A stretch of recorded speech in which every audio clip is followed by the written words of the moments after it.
There are new entry rules for visiting Europe. It's called the EES Entry Exit System. So with today's video, we're going to dive into what it is and how it's going to affect you. But they do expect it to be fully operational on April 10th, which is tomorrow.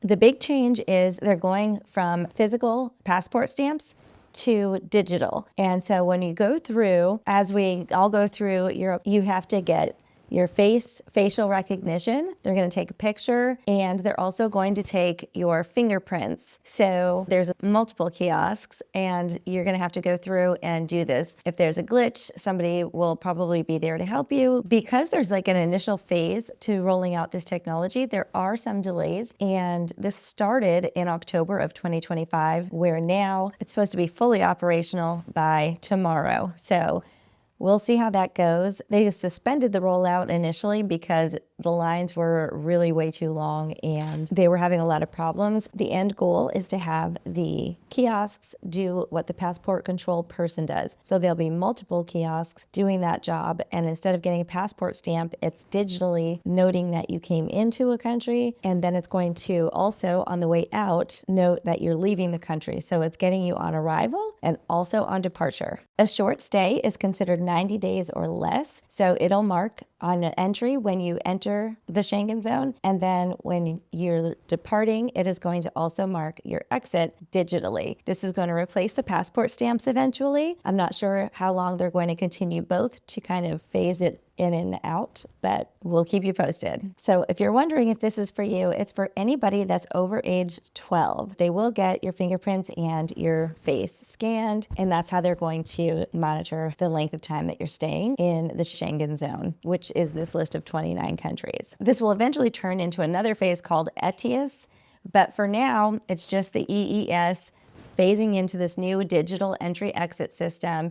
And it's completely free, doesn't cost you anything except some extra time. They are saying that you should allow an extra 1.5 to 2 hours on top of what you would normally. So that could mean up to 4 hours early to make sure that when you get there or when you're leaving, that you don't have any problems with your flights. So all of a sudden, with this being thrust upon us, what can we do about it? Obviously, first of all, allow for delays. Get there early, just, while it's going. Once you do get your first initial scan, it's good for 3 years. So just be patient on that one day when you're traveling for your first one. We thought that we were going to get scanned in January because we were traveling through Lisbon, but they had major delays and it was suspended.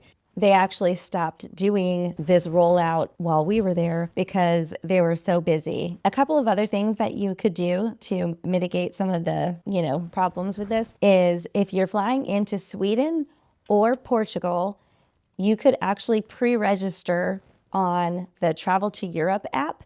And eventually, I think all of the countries are supposed to be on there, but they have been slowly rolling it out. So far, Sweden is the only one on there fully. But Portugal, you can do partial registration. So since Sweden and Portugal are on there, I would suggest that you go on the Travel to Europe app and pre-register as much as you can because it'll just make it faster for you once you get there. And as they roll this out further, more and more countries will be added to the Travel to Europe app. So it would never hurt to just get the Travel to Europe app, and before you travel, see if the country you're going to is on there. So after I check that, the other thing that I would do is also consider carrying, instead of like me, I like to carry a backpack a lot of times, but if I know that I might face long lines, I usually carry a rolling bag instead, like a rolling backpack or a small rolling suitcase or something, instead of just like something that I have to carry on my shoulder or on my back. Because if you are going to have to wait in line for 2 hours or more, that's not a good way to start your vacation if you're sore because of waiting in line just to check into the country to get your scan. I would definitely recommend either a rolling personal item or a rolling carry-on. The last thing you want to do is start your vacation with a backache. One of the reasons they're doing this is because they want to track people that are staying longer than 90 days. you have a limited time without a visa. If you are just traveling, it's considered a short stay, and you can go for up to 90 days in the Schengen Zone before you have to leave. So one of the things that this is going to help with once it's rolled out is getting people to stay within that 90-day period. A lot of times the passport stamps can be confusing. I think the digital record is going to help them definitely control this. I'll post any updates that I have on this channel, so please subscribe, comment, and like. If you've actually gone through this, I would love to hear how it was. Some people go through and it's easy breezy, and some people have had really major delays. So if you've already done this, please comment below and let me know, was it easy or a nightmare? My name is Maria, and on this channel, we talk about where to go, what to wear, and how to pack to get it there. So if that sounds like something you might be interested in, please subscribe to this channel. And if you like this video, give it a thumbs up.